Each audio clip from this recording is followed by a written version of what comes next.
Definisi komunikasi pembangunan ialah komunikasi yang dilakukan untuk melaksanakan rencana pembangunan suatu negara, di mana keterlibatan masyarakat dalam proses pembangunan bukan karena mobilitas, melainkan segala bentuk partisipasi yang dilandasi oleh determinasi dan kecerdasan. Komunikasi pembangunan memiliki dua arti. Dalam arti sempit, komunikasi pembangunan merupakan segala upaya dan cara, yakni teknik penyampaian gagasan dan keterampilan-keterampilan pembangunan yang berasal dari pihak yang memprakarsai pembangunan ditujukan kepada masyarakat luas. Kegiatan tersebut bertujuan agar masyarakat yang dituju dapat memahami, menerima, dan berpartisipasi dalam melaksanakan gagasan-gagasan yang disampaikan tadi.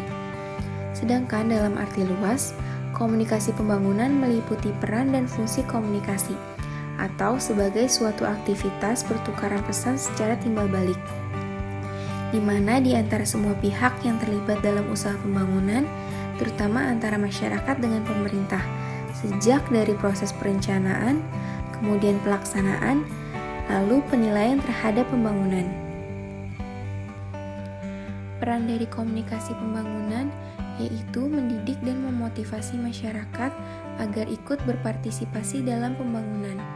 Dalam pembangunan, masyarakat diperlakukan sebagai subjek, bukan objek dari pembangunan yang dilaksanakan. Dalam arti, masyarakat berhak mengeluarkan ide atau gagasannya dalam pembangunan, karena masyarakat sendiri yang mengetahui potensi desanya. Tujuan dari komunikasi pembangunan adalah untuk menanamkan gagasan-gagasan, sikap mental, dan mengajarkan keterampilan yang dibutuhkan oleh suatu negara berkembang. Ada beberapa unsur-unsur dari komunikasi pembangunan. Yang pertama ada komunikator. Komunikator sebagai pemerakarsa dari terwujudnya sebuah perubahan. Komunikator berperan sebagai agen perubahan, yakni menjadi pusat untuk merubah diri kondisi lemah menjadi kuat. Yang kedua itu ada pesan, yaitu sesuatu yang disampaikan pengirim kepada penerima. Dapat dilakukan secara tatap muka atau melalui media komunikasi. Isinya biasanya berupa ilmu pengetahuan, hiburan, informasi, nasihat, atau propaganda. Yang ketiga ada media. Penggunaan media dalam berkomunikasi disesuaikan dengan kasus-kasus komunikasi pembangunan yang dihadapi. Yang keempat ada komunikan. Komunikan atau pihak yang menerima pesan berperan sebagai sasaran dalam komunikasi pembangunan. Adanya komunikasi pembangunan, maka tentunya diharapkan pesan yang dikomunikasikan memberi dampak setelah terjadinya komunikasi. Dampak yang ditimbulkan dengan adanya komunikasi diantaranya yaitu yang pertama, informasi, menjadi lebih tahu. Kedua, persuasif, mengunggah perasaan, di mana masyarakat bisa merasakan secara langsung bagaimana mereka terlibat di dalam pembangunan. Yang ketiga, mengubah perilaku. Yang keempat, mewujudkan partisipasi masyarakat, seperti gotong royong untuk menjaga fasilitas umum atau sarana dan prasarana di lingkungan tempat tinggal. Yang kelima, meningkatkan pendapatan. Perspektif komunikasi pembangunan dilihat dari perspektif psikologi. Salah satu pandangan E.M. Hagen yang kuat relevansinya dengan peranan komunikasi dalam pembangunan adalah penekanan analisis yang lebih mendalam pada masalah efek komunikasi. Di sini Hagen melihat pentingnya peranan keluarga sebagai proses kunci suksesnya motivasi bagi pembangunan yang diharapkan. Melalui keluarga, sosialisasi ide ataupun pesan pembangunan dapat diformulasikan ke dalam proses tersebut. Yang kedua, yaitu perspektif komunikasi pembangunan dilihat dari ilmu komunikasi.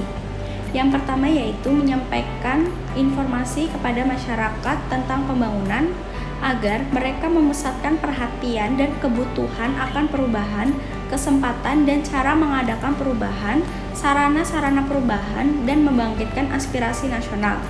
Yang kedua, memberikan kesempatan kepada masyarakat untuk mengambil bagian secara aktif dalam proses pembuatan keputusan, memperluas dialog agar melibatkan semua pihak yang membuat keputusan mengenai perubahan, memberikan kesempatan kepada para pemimpin masyarakat untuk memimpin dan mendengarkan pendapat rakyat kecil, dan menciptakan arus informasi yang berjalan lancar dari atas ke bawah. Mendidik tenaga kerja yang diperlukan pembangunan. Artinya, memberikan pembelajaran kepada semua orang, mulai dari orang dewasa hingga anak-anak, sejak baca tulis hingga keterampilan teknis yang mengubah hidup masyarakat. Yang selanjutnya, perspektif komunikasi pembangunan menurut Bila tahun 2007, yaitu yang pertama, proses penyebaran informasi dan penerangan kepada masyarakat. Artinya, titik pandang komunikasi pembangunan difokuskan pada usaha penyampaian dan pembagian sharing ide, gagasan, dan inovasi pembangunan antara pemerintah dan masyarakat. Contohnya, pada suatu daerah akan dibangun sebuah jalan tol, maka dari itu pemerintah akan memfokuskan memberikan gagasan-gagasan tentang keuntungan dengan adanya jalan tol tersebut. Yang kedua, yaitu pendidikan dan keterampilan.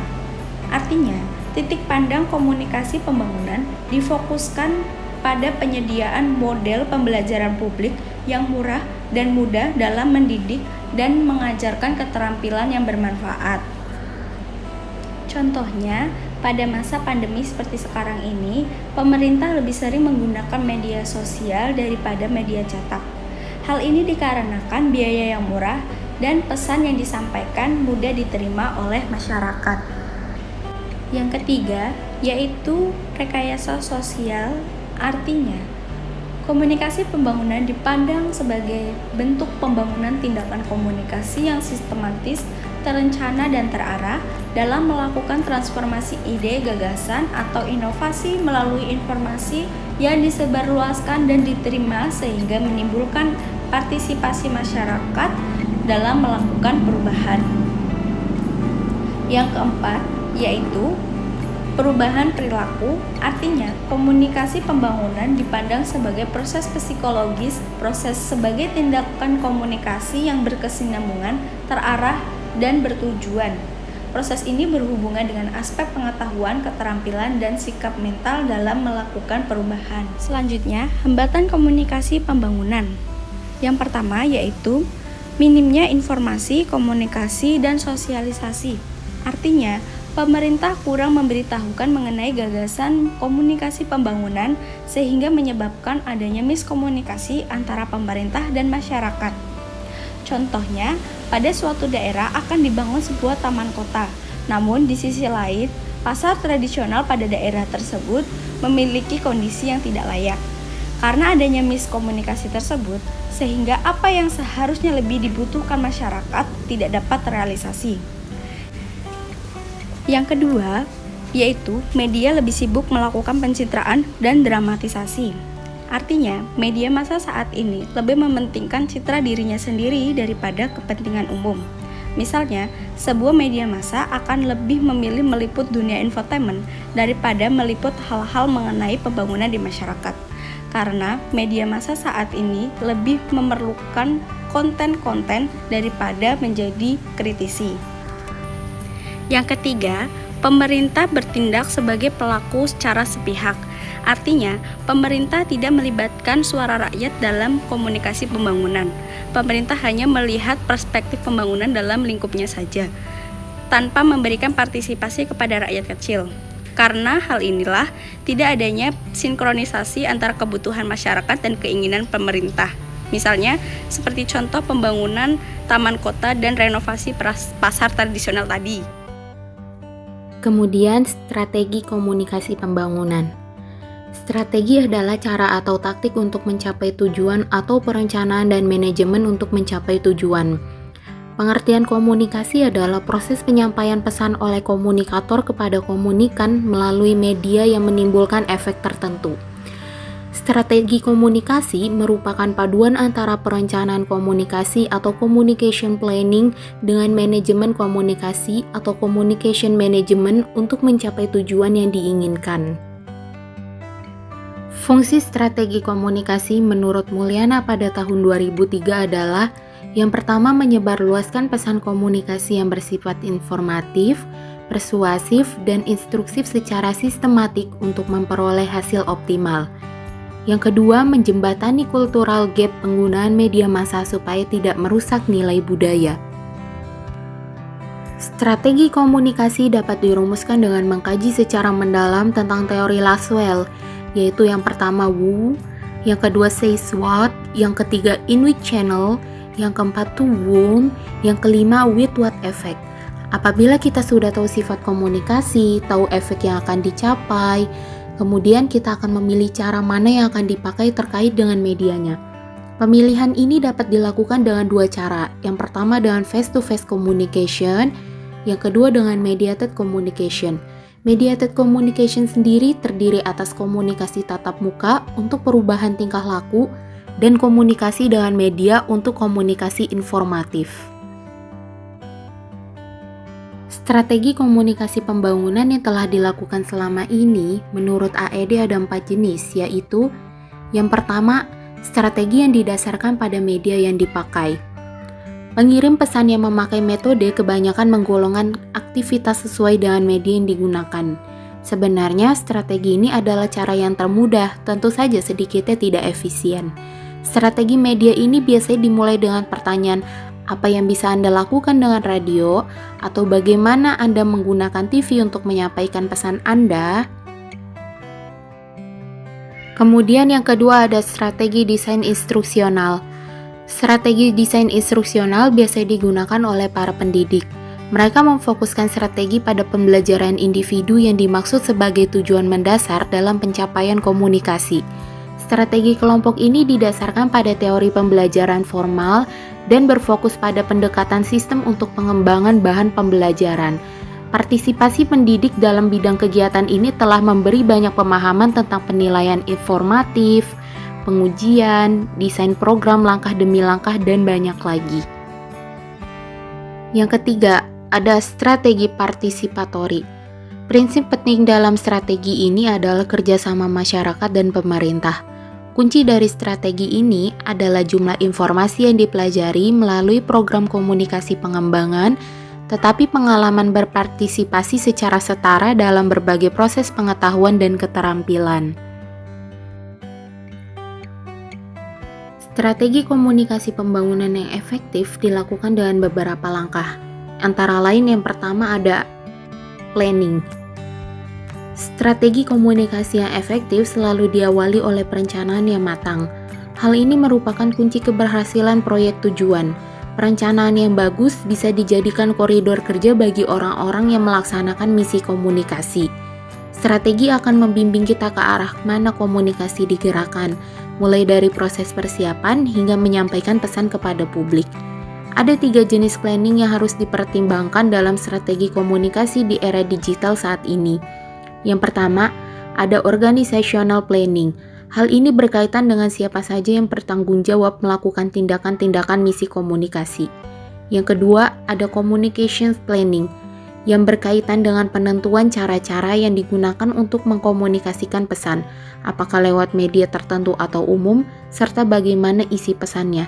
Kemudian ada teknologi planning, yaitu terkait alat bantu teknologis untuk menyampaikan pesan, apakah kita mengirim pesan press release via email atau menyampaikan undangan untuk konferensi pers dan menggunakan teknologi lainnya. Kemudian yang kedua ada menentukan sasaran dan tujuan penyampaian pesan. Pesan harus diciptakan sejelas-jelasnya demi sasaran yang dituju.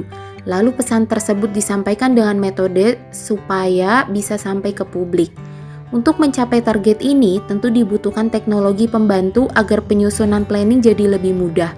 Karenanya sasaran dan tujuan harus ditetapkan saat melakukan planning, yaitu audiens siapa yang ingin dijangkau, bagaimana keadaan audiens, kemudian mengidentifikasi audiens dan memahami keadaan audiens. Yang ketiga ada pembentukan pesan. Pembentukan pesan dengan sedemikian rupa sehingga menjadi perhatian publik juga menjadi salah satu strategi efektif dalam komunikasi untuk mencapai tujuan yang diinginkan. Kita harus bisa menyusun pesan yang cocok untuk berbagai kalangan audiens dan berbagai bentuk media yang digunakan. Setelah berhasil mengidentifikasi audiens, barulah membentuk pesan-pesan yang akan disampaikan pada audiens. Pesan-pesan ini harus berkaitan dengan misi organisasi dan tujuan komunikasi yang akan disampaikan.